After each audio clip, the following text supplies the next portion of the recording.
YouTube channel. Today la aroma sedikit check claim lodi musical instrumental like just my raw voice like aladin hile hin kudon changin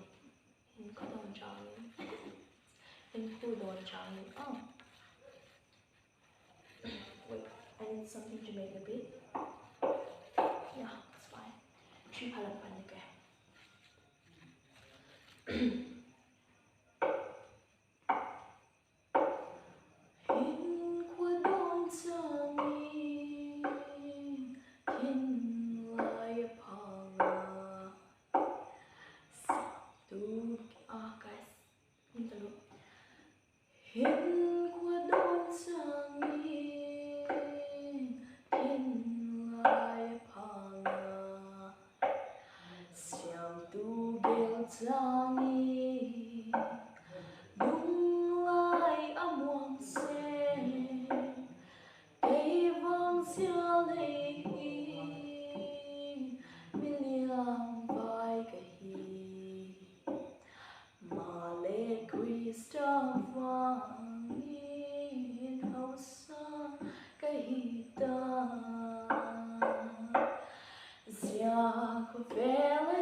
Guys, like I really feel the lyrics more.